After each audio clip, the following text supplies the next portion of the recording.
तो जैसा कि लास्ट एपिसोड में हम लोगों ने देखा था कि योंगफै के सारे दुश्मन एक जगह इकट्ठे हो जाते हैं और वो सब लोग एक साथ मिलकर उसे मारना चाहते थे, मगर उनका प्लान फ्लॉप हो जाता है क्योंकि डोंगफेंग चेनमेंग वो उनका साथ देने से इनकार कर देता है। उल्टा वो योंगफै को एक फेवर देने के लिए उसके ही एक दुश्मन को अपने हाथों से मारने के लिए भी तैयार हो जाता है, जिस पर योंगफै उससे कहता है कि ठीक है, बाकी दो को मैं खुद निपटा लूंगा। मगर यहाँ पर वो युआन ड्रैगन फौरन से एक ह्यूमन शेप लेने लगता है, मगर उसकी ट्रांसफॉर्मेशन बीच में ही रुक जाती है और वो हाफ ह्यूमन और हाफ ड्रैगन में कन्वर्ट हो जाता है और अपना एक डाउ आर्टिफैक्ट बाहर निकालता है, जिसके बाद वो दोनों लड़कियां उससे वो ट्रेजर छीनने के लिए उस पर बार बार वार किए जा रही होती हैं। मगर उसके बावजूद भी वो युआन ड्रैगन इतना पावरफुल और इतना स्किलफुल होता है कि वो दोनों को आराम से हैंडल कर रहा होता है, जिसके बाद वो दोनों लड़कियां एक साथ मिलकर ही एक बहुत ही पावरफुल अटैक करती हैं। तो उस अटैक से बचने के लिए योंगफै फौरन से उस ड्रैगन के सामने आकर उस अटैक को पूरी तरह से डिस्ट्रॉय कर देता है, जिससे वो युआन ड्रैगन को बचा लेता है। मगर साथ में वो मेंगलियर से कहता है कि मेंग, हमारी दोस्ती की खातिर इस ड्रैगन को छोड़ दो, तुम जानते भी हो ना कि हमारे बीच में कितने अच्छे रिलेशंस थे। ये सुनकर मेंगलियर गुस्से में भड़क जाती है और कहती है, हमारे बीच दोस्ती? किस तरह की दोस्ती? मुझे बताओ तो सही कि हमारे बीच क्या रिलेशन है। ये सुनते ही रुवोलान कहती है, ओह अच्छा, तो ऐसी बात है। और यहाँ पर वो दद्दू भी हंसने लगता है और कहता है कि अच्छा बच्चे, तो तुमने बात यहाँ तक पहुंचा दी है। मगर यहाँ पर उस ड्रैगन के भी दिल में गुदगुदी होने लगती है और वो कहता है कि चलो मैं देखता हूँ इस लड़की को। वो फौरन से मेंगलियर की तरफ चला जाता है और कहता है कि अगर तुम में हिम्मत है और मेरा ट्रेजर चाहिए तो आ जाओ, मुझे पकड़ कर दिखाओ। ये सुनते ही मेंगलियर गुस्से में अपना जेड लोटस प्लेटफॉर्म बाहर निकालती है और फौरन से उसके पीछे चले जाती है और रुवोलान कहती है, तुम लोगों ने मुझे बेवकूफ समझा है, वो ट्रेजर में तुम्हारे हाथ बिल्कुल भी लगने नहीं दूंगी। ये कहते ही वो भी फौरन से अपने उसी फ्लावर लोटस के साथ उनका पीछा करने लगती है। तो यहाँ पर योंगफै वो अटैक करने के लिए पूरी तरह से तैयार खड़ा होता है और ली रुवोलान को रोकने के लिए उस पर एक जोरदार स्प्लैश अटैक करता है। मगर इस अटैक से रुवोलान वो बाल बाल बच जाती है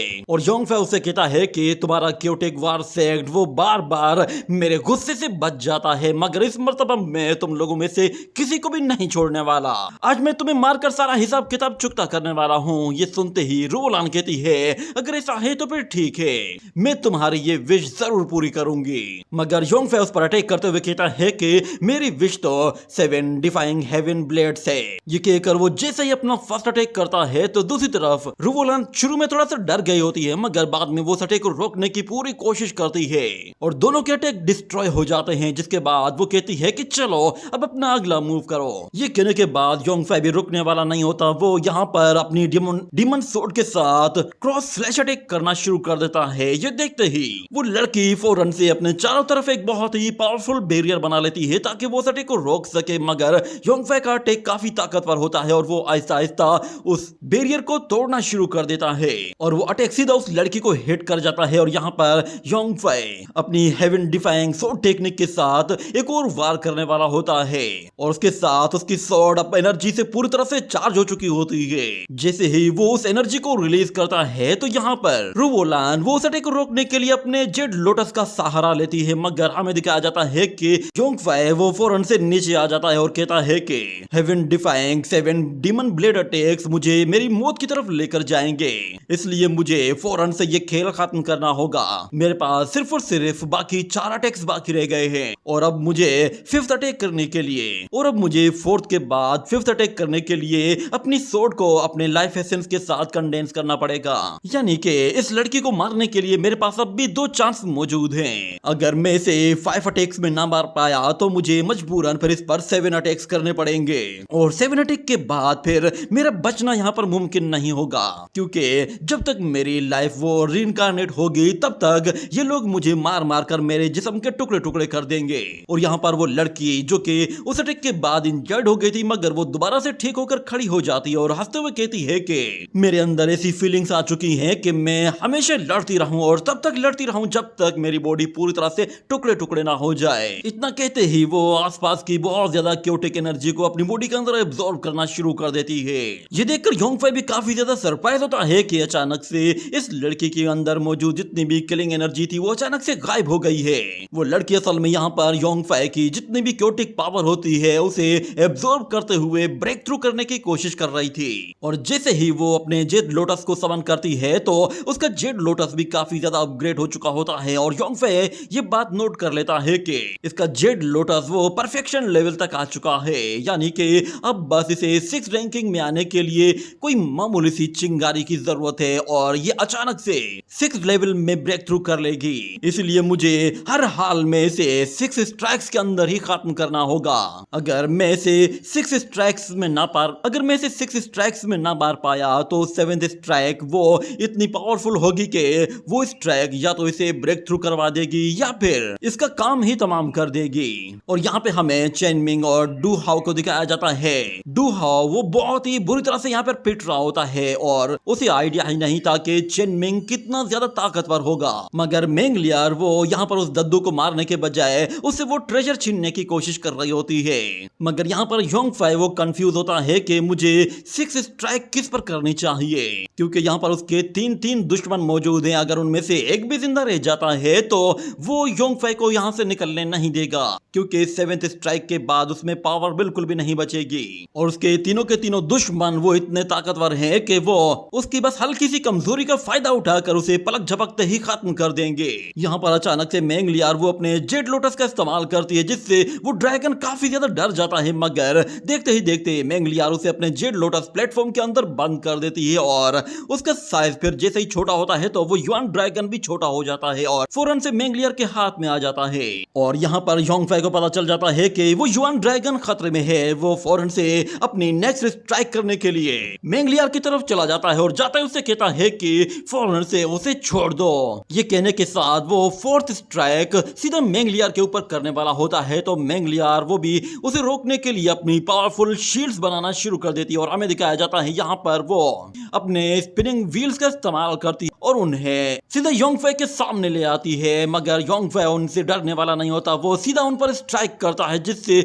वो उन बैरियर्स को तोड़ने की पूरी कोशिश करता है और हमें दिखाया जाता है वो आहिस्ता आहिस्ता कमजोर पड़ती जा रही होती हैं और योंगफे ने उन शील्ड्स में क्रैक भी डाल दिए थे, मगर वो शील्ड्स अभी टूटी नहीं थी और योंगफे इतने में 5th स्ट्राइक भी कर देता है और उस स्ट्राइक के बाद अब उस बैरियर का वहां पर रुकना मुमकिन नहीं था। 5th हेवन डिवाइनिंग स्वॉर्ड वो उस बैरियर के टुकड़े टुकड़े कर देती है और साथ में उससे इतनी एनर्जी रिलीज होती है कि वो एनर्जी सीधा मेंग लियार को जाकर हिट करती है, जिससे मेंग लियार वो बहुत ही जोर से एक पहाड़ पर जा टकराती है और ये एनर्जी देखते ही चेन मिंग वो भी सरप्राइज हो जाता है और वो समझ जाता है कि योंगफे अपने पीक पे आ चुका है और हमें मेंग लियार को दिखाया जाता है उस पहाड़ पर जाकर इतनी जोर से हिट हुई थी कि उस बेचारी की हड्डी पसली टूट गई होती है और वो युआन ड्रैगन उस बैरियर को फिर आराम से तोड़ते हुए खुद ब खुद ही वहां से बाहर निकल आता है और कहता है कि फाइनली मैं आजाद हो ही गया। जबकि यहाँ पर मेंग लियार देखती है कि योंगफे वो अब बिल्कुल पागल हो चुका है और इससे पहले कि वो खुद भी आउट ऑफ कंट्रोल हो जाए और उसकी विल स्पिरिट उस पर कंट्रोल ले ले, इससे पहले ही योंगफे को उसे जान से मार देना चाहिए। मगर वो योंगफे की हालत देखती है कि योंगफे वो बिल्कुल अजीब हो चुका है और उसके मुंह से खून निकलने लगा है, जिस पर वो खुद भी काफी सरप्राइज हो चुकी होती है कि ये कुछ समझ में नहीं आ रहा कि उसके साथ हो क्या रहा है। और यहाँ पर योंगफे फील करता है कि वो अब भी बिल्कुल ठीक है, जबकि उसने जाने अनजाने में 7th स्ट्राइक कर दी थी, जिसे हम लोग 5th स्ट्राइक कह रहे थे, वो असल में योंगफे की 7th स्ट्राइक थी। अब योंगफे थोड़ा सा कंफ्यूज होता है और कहता है कि मैंने 7 स्ट्राइक्स कर ली हैं तो मेरी लाइफ एनर्जी वो अब भी मेरी बॉडी के अंदर क्यों है। जिसके बाद वो कहता है कि ऐसा लग रहा है कि जैसे शुरू की 4 स्ट्राइक्स वो शायद मेरी स्वॉर्ड ब्लेड ने अपने आप के अंदर ही कंडेंस कर ली होती हैं और वो शायद मेरी 7 स्ट्राइक्स के अंदर काउंट नहीं हो रही, जिसका मतलब ये है कि मैं कुछ और स्ट्राइक्स भी कर सकता हूँ। जबकि वो ड्रैगन कहता है कि सुनो बच्चे, तुम्हारी बॉडी में कुछ गड़बड़ लग रही है। जबकि यहाँ पर हमें दिखाया जाता है योंगफे की बॉडी से इतनी ज्यादा डिमोनिक एनर्जी निकल रही होती है कि वो पूरे के पूरे ग्राउंड को कवर कर रही थी और यहाँ पर मेंग लियार कहती है जल्दी से मुझ पर अपना नेक्स्ट अटैक कर दो, कहीं ऐसा ना हो कि वो एविल स्पिरिट फिर से मुझ पर हावी हो जाए। मगर इससे पहले कि योंगफे को अटैक करता वहां पर रूलान भागती हुई आती है और वो कहती है कि मैं जब तक वहां नहीं आ जाती तब तक तुमने स्ट्राइक नहीं करनी है। तो योंगफे कहता है कि ठीक है, तो फिर तुम सीधा मेरी तलवार की तरफ ही आओ। ये कहने के बाद वो फौरन से अपनी एनर्जी चार्ज करते हुए एक बहुत ही जोरदार स्प्लैश अटैक रिलीज कर देता है, जबकि रुओलान उस अटैक को काउंटर करने के लिए भी अपना अटैक करती है, मगर उसका अटैक फौरन से डिस्ट्रॉय हो जाता है और योंगफे का वो बहुत ही फास्ट स्लैश अटैक सीधा उसकी बॉडी को जाकर हिट कर जाता है, जिससे रुओलान काफी ज्यादा इंजर्ड होती है। मगर उसके बावजूद भी वो काफी खुश हो रही होती है और कहती है कि फाइनली मैं सक्सेसफुल हो गई। मैं अपनी क्योटिक वार टेक्निक को मास्टर करना चाहती थी और फाइनली मेरी क्योटिक वार टेक्निक अब बिल्कुल कंप्लीट हो चुकी है। इतना कहने के बाद हमें दिखाया जाता है कि वो आसपास की बहुत ही ज्यादा क्योटिक पावर को एब्जॉर्ब करना शुरू कर देती है, जिससे वो अपनी पावर को बढ़ाने के साथ साथ अपनी क्योटिक टेक्निक को भी मास्टर करने वाली थी। मेंगलिया जब उसे इस तरह देखती है तो वो कहती है कि अब समझ में आया कि तुम बार बार उससे वो अटैक क्यों करवा रही हो। तुम्हारी सोच सच में बहुत ही ज्यादा घटिया है। तुम उसकी क्योटिक पावर्स को अपने मकसद के लिए एब्जॉर्ब करने लगी हो। तुम्हें लगता है कि life and death situation create करके तुम आराम से ब्रेक थ्रू कर लोगी, जबकि यहाँ पर योंगफे वो फिर से अपनी एक और स्ट्राइक करने के लिए तैयार खड़ा होता है और वो कहता है कि लगता है कि शायद ये सारा तमाशा तभी खत्म होगा जब मैं खत्म हो जाऊं। जबकि यहाँ पर चेन मिंग भी भागते हुए आता है और वो कहता है कि योंगफे तुम्हारी सोड एनर्जी वो खत्म होने वाली है, तुम आखिर मुझे कैसे भूल गए? मैंने तुम्हारी चेन फैमिली के डिमोनिक टेक्निक के बारे में 10,000 साल पहले सुना था। आज मैं फाइनली इस टेक्निक को अपने आप पर एक्सपीरियंस करना चाहता हूँ। मैं देखना चाहता हूँ कि क्या मैं इसे रोक सकता हूँ या नहीं। तो योंगफे उससे कहता है कि ठीक है, तो फिर तुम भी लाइन में आ जाओ और तुम भी आजमा कर देख लो। जैसे ही योंगफे अपनी एनर्जी पूरी तरह से चार्ज कर लेता है तो दूसरी तरफ से डोंगफेंग चेन मिंग वो भी अपनी पावर को बढ़ाते हुए योंगफे की स्ट्राइक को रोकने के लिए पूरा जोर लगा देता है और हमें दिखाया जाता है उसकी आइस एनर्जी उस स्लैश अटैक को रोकने के लिए पूरा जोर लगा रही होती है, मगर उसके बावजूद भी वो स्लैश अटैक उस पूरी आइस एनर्जी को डिस्ट्रॉय करते हुए सीधा जाकर चेन मिंग को हिट करता है और चेन मिंग दूर पहाड़ों से टकराते हुए बहुत ही दूर तक जा पहुंचता है। और उसके बावजूद भी इसे लग रहा होता है कि जैसे उस स्ट्राइक से उसे कुछ ज्यादा फर्क नहीं पड़ा है, क्योंकि उसकी बॉडी पर कोई जख्म दिखाई नहीं दे रहा होता, ना ही कोई खून निकल रहा होता है। उल्टा वो बंदा फौरन से अपने आप को सिचुएशन से बाहर निकालता है और कहता है कि ये सच में कमाल की है, मैं इसे दोबारा से ट्राई करना चाहूंगा। ये सुनते ही यहाँ पर योंगफे वो अपनी स्वॉर्ड को जैसे ही हवा में ऊपर लहराता है तो हमें दिखाया जाता है कि उसकी स्वॉर्ड एनर्जी इतनी ज्यादा होती है कि वो सीधा ऊपर आसमान तक जा रही होती है। ऐसा लग रहा होता है कि जैसे योंगफे इस मर्तबा पहले से भी ज्यादा ताकतवर हमला करने वाला है। मेंगलियार वो समझ गई थी कि अब उसका यहाँ पे सरवाइव करना बहुत ही ज्यादा मुश्किल होने वाला है, इसलिए वो अपने जेड लोटस प्लेटफॉर्म को भी समन कर लेती है और उसके साथ वो भी उस अटैक को रोकने के लिए तैयार हो गई थी। जबकि योंगफे यहाँ पर कहता है कि अगर कोई और भी आना चाहता है तो भी आ जाए और इन लोगों को ज्वाइन कर ले, मैं एक बार ही अटैक करूंगा। और यहाँ पर रुओलान कह रही होती है कि मेरे लिए इतनी एनर्जी काफी नहीं है, मैं अब भी इस क्योटिक एनर्जी को एब्जॉर्ब कर सकती हूँ और आगे जा सकती हूँ। इतना कहने के बाद यहाँ पर वो अपनी chaotic world technique chaotic God seal को अनलॉक कर देती है, जिससे वो अपने सामने एक बहुत ही पावरफुल शील्ड बनाने की कोशिश करती है ताकि वो उस अटैक को कुछ हद तक रोक सके। जिसके बाद मेंगलियार वो भी फौरन से अपने सामने शील्ड बनाने के लिए पूरी तरह से तैयार हो जाती है और हमें दिखाया जाता है वो यहाँ पर अपने जेड लोटस स्पिनिंग व्हील को लाती है और उसके जरिए उस अटैक को रोकने की कोशिश करती है। जबकि डोंगफेंग चेन मिंग वो अपनी आइस एनर्जी को पूरी तरह से चार्ज कर चुका होता है और उसके जरिए वो बहुत ही बड़े बड़े आइस स्टोन्स खड़े करते हुए सीधा योंगफे की तरफ रिलीज करता है और बाकी लोग भी अपने अपने वेपन्स रिलीज करते हैं। जबकि योंगफे जब वो स्ट्राइक करता है तो वो अपना पूरा जोर लगा देता है और हमें दिखाया जाता है वो तीनों के तीनों वेपन्स एक साथ ही योंगफे के स्लैश अटैक से आकर टकराते हैं, मगर योंगफे का स्लैश अटैक इतना पावरफुल होता है कि वो तीनों के तीनों अटैक्स को बहुत ही आसानी से डिस्ट्रॉय करते हुए सीधा जाकर उन तीनों वॉरियर्स को हिट करता है। और हमें दिखाया जाता है कि ये अटैक इतना जोर से हिट हुआ था कि तीनों के तीनों वॉरियर वहां से काफी दूर आकर गिरे थे और इस अटैक से वो काफी ज्यादा इंजर्ड भी हो गए थे। और इसे लग रहा था कि जैसे इस मर्तबा रुओलान वो इस एनर्जी को एब्जॉर्ब नहीं कर पाई थी। जबकि युआन ड्रैगन वो फौरन से नीचे आ जाता है और योंगफे के चारों तरफ गोल गोल घूमते हुए उसे अच्छी तरह से देखता है। जिसके बाद योंगफे वो अपने आप को देखता है तो उसे पता चलता है कि उसकी लाइफ एनर्जी तेजी से कंज्यूम हो रही है और शायद वो अब एक और स्ट्राइक कर पाएगा, उसके बाद शायद वो कोई और स्ट्राइक नहीं कर पाएगा। मगर योंगफे यहाँ पर हंसते हुए कहता है कि अब मुझे सब कुछ समझ में आने लगा है।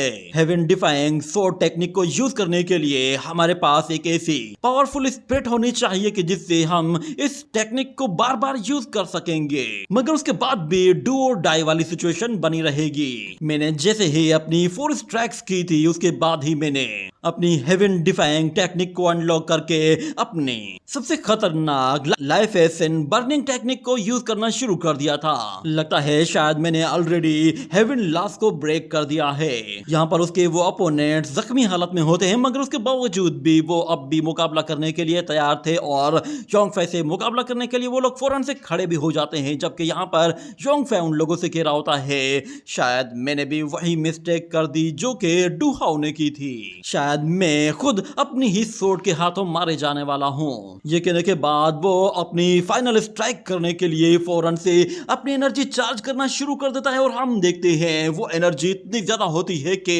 पूरा का पूरा स्काई ही योंगफे की एनर्जी से फिल हो जाता है। और वो ड्रैगन कहता है आखिर ये लड़का इतनी हद तक आगे कैसे बढ़ गया।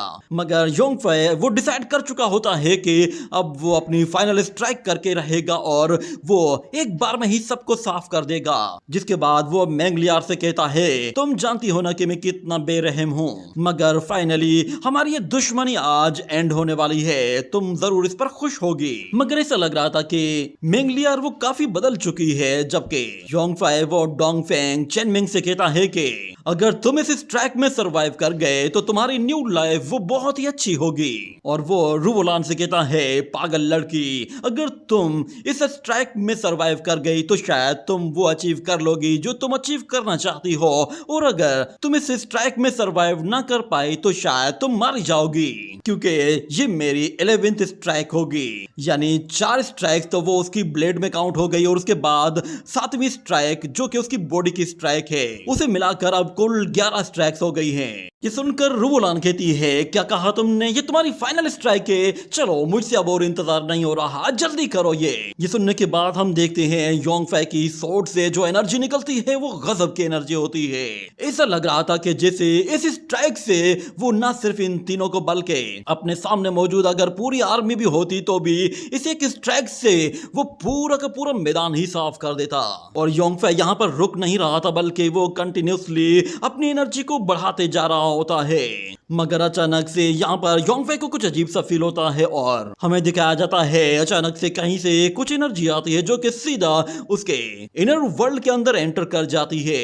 और योंगफे खुद जब वो अपने इनर वर्ल्ड में जाता है तो वो खुद भी हैरान हो जाता है कि उसके इनर वर्ल्ड के अंदर 6 रैंकिंग की पावर मौजूद है। जिस पर वो कहता है फाइनली मुझे ये समझ में आ गया है, मेरा ये इनर वर्ल्ड असल में आउटर वर्ल्ड के साथ कनेक्टेड है। जो लाइफ में आज से 10,000 साल पहले खो चुका था वो मेरे पास अब वापस आ चुकी है, क्योंकि मेरे इनर वर्ल्ड ने उसे अपने अंदर एब्जॉर्ब कर लिया था। ये सब देखने के बाद वो फौरन से अपने आप को नॉर्मल फॉर्म में लाना शुरू कर देता है और उसकी सोर्ड भी गायब हो जाती है और वो खुद जोर जोर से हंसते हुए कहता है कि फाइनली मुझे ये समझ में आ गया है, मैं अब हेवन डिफाइंग 7 सोर्ड्स को जब चाहूं यूज कर सकता हूं। अब मुझे अपने लाइफ एसेंस को भी दांव पर लगाने की जरूरत नहीं पड़ेगी। और मैंगलियार कहती है क्या हुआ, ये कहीं इसने ब्रेक थ्रू तो नहीं कर लिया। मगर योंगफे खुद ब खुद वहां से नीचे गिरने लगता है और युआन ड्रैगन को पुकारता है तो वो ड्रैगन फौरन से उसके पास जाते ही उसे फौरन नीचे गिरने से बचाता है और अपने साथ वहां से दूर ले जाता है। और योंगफे कहता है कि अभी ये time life and death decide करने का नहीं है, मुझे किसी अच्छी जगह जाना होगा, कहीं ऐसी जगह पर जहां बिल्कुल खामोशी हो, क्योंकि मैं अब 6 रियल में एंटर करने के लिए पूरी तरह से तैयार हूं। मगर जहां तक बात रुवोलान की होती है वो फौरन से अपनी फ्लाइंग सोर्ड से उसका पीछा करते हुए कहती है कि तुम कहां जा रहे हो, मैं तुम्हें नहीं जाने दूंगी। और यहाँ पर मैंगलियार भी फौरन से उसका पीछा करती है क्योंकि वो भी उससे अपना बदला लेना चाहती है। जबकि वो ड्रैगन दद्दू कहता है लगता है कि ये दोनों खूबसूरत लड़कियां मुझे जाता हुआ देख नहीं पा रही, पर क्या करूं, मजबूरी है, मुझे इनसे अब हजारों मील दूर जाना होगा, इसलिए अब मुझे सी ऑफ कह ही दो। मगर वो लड़कियां तो इस लड़ाई को यहाँ पर खत्म करना चाहती थी। जिसके बाद रुवोलान उससे कहती है कि ईस्टर्न लैंड की यंग जनरेशन की किंग वार में मैं बहुत जल्द पार्टिसिपेट करने वाली हूँ और 1 महीने के बाद वो जंग शुरू होने वाली है। उम्मीद है कि तुम यानजिंग किंगडम में 1 महीने के बाद जरूर आओगे। तो योंगफे यहाँ पर हंसते हुए कहता है कि फाइनली आज मैं 6 रैंकिंग में ब्रेक थ्रू करने वाला हूँ और जब मैं कल ब्रेक थ्रू करने के बाद अपनी सोड उठाऊंगा तो मैं किसी को भी जिंदा नहीं छोड़ूंगा।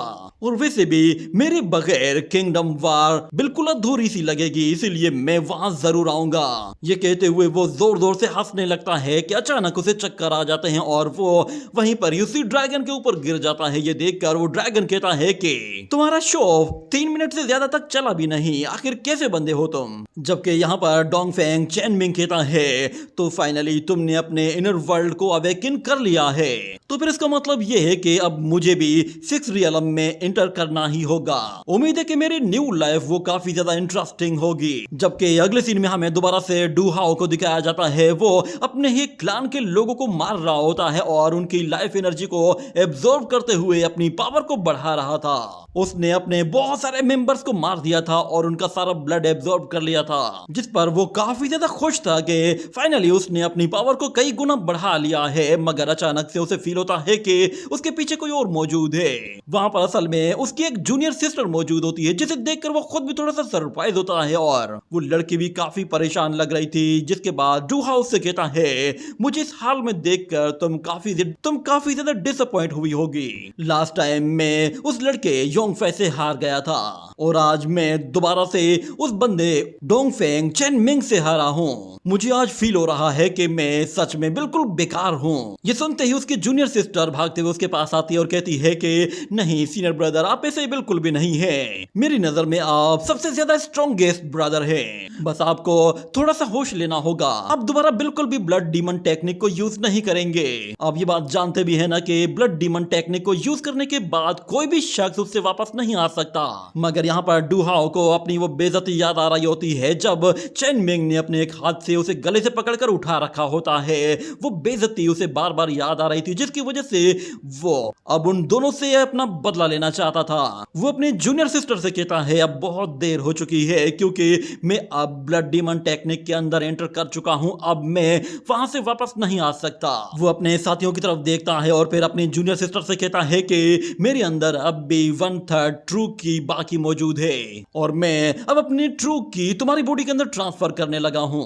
इसके बाद तुम फौरन से अपने जितने भी डू फैमिली के मेंबर्स हैं उनमें बिल्कुल टॉप पे आ जाओगी। ये कहकर वो अपनी ट्रू की उसकी बॉडी के अंदर ट्रांसफर करना शुरू करता है तो वो लड़की कहती है कि ब्रदर मुझे ये नहीं चाहिए। मगर डू हाओ जबरदस्ती अपनी ट्रू की उसकी बॉडी के अंदर ट्रांसफर करता जाता है और कहता है अब सिर्फ डिस्ट्रक्शन होगी, कोई कंस्ट्रक्शन नहीं होगी। मैंने ऑलरेडी अपनी प्रोफाउंड स्किल्स को डैमेज कर दिया है और ब्लड डीमन टेक्निक अब मैं मास्टर कर चुका हूं। अब दुनिया को पता चलेगा कि हमारी डू फैमिली ने जो डिमोनिक ब्लड टेक्निक क्रिएट की है उससे हम लोग क्या कुछ कर सकते हैं। जिसके बाद ये सीन यहीं पे ही कट होता है और हमें 1 महीने बाद का सीन दिखाया जाता है जब मार्शल एम्परर कोरोनेशन सेरेमनी शुरू होती है। तो उस टाइम पर एक बहुत ही बड़ी बैटल लड़ी जाती है। इस बैटल का मकसद सिर्फ और सिर्फ ये होता है कि इस दुनिया में मौजूद जितने भी पावरफुल कल्टीवेटर्स हैं उन लोगों को एक जगह इकट्ठा किया जा सके और उन लोगों को 1 महीने की डेडलाइन दी जाती है। जो लोग भी वहां पर आकर पार्टिसिपेट करते हैं उनमें से सिर्फ एक ही ऐसा होता है जो कि वहां पर सरवाइव कर पाता है। यहाँ पे हम लोगों को फिलहाल तो रूओलान दिखाई दे रही होती है, उसने ब्रेक थ्रू कर लिया होता है, जबकि हम मेंगलियर को देखते हैं वो भी ब्रेक थ्रू करने में कामयाब हो गई थी। और फिर हमें दोबारा से डू हाओ को दिखाया जाता है, वो भी अपनी पावर्स को काफी हद तक अपग्रेड कर चुका होता है और ऐसा लग रहा था कि जैसे अब वो योंगफे को टक्कर दे सकता है। जिसके बाद हमें चेनमिंग को दिखाया जाता है, उसने भी ऐसा लग रहा था कि 6 रियलम में स्टेप इन कर लिया है। और हमें फिर आखिर में योंगफे को दिखाया जाता है। योंगफे भी पहले से काफी ज्यादा ताकतवर लग रहा था और ऐसा लग रहा था वो भी अब 6 रियलम में इन हो चुका है। जिसके बाद अगले सीन में हमें दिखाया जाता है कि योंगफे वो बेहोशी की हालत में एक जगह पड़ा हुआ था। जब वो होश में आता है और देखता है कि वो एक अलग ही घर में आ पहुंचा है तो वो काफी सरप्राइज होता है और कहता है कि लगता है कि शायद मैं बेहोश हो गया था, मगर ये जगह कौन सी है। वो आसपास देखता है तो उसे एक लड़की दिखाई देती है जो कि बाहर बैठी हुई एक बाउल के अंदर कोई चीज पीस रही थी। ऐसा लग रहा था शायद वो उसके लिए कोई दवाई बना रही है। और उसी के साथ ये एपिसोड यहीं पे ही एंड हो जाता है।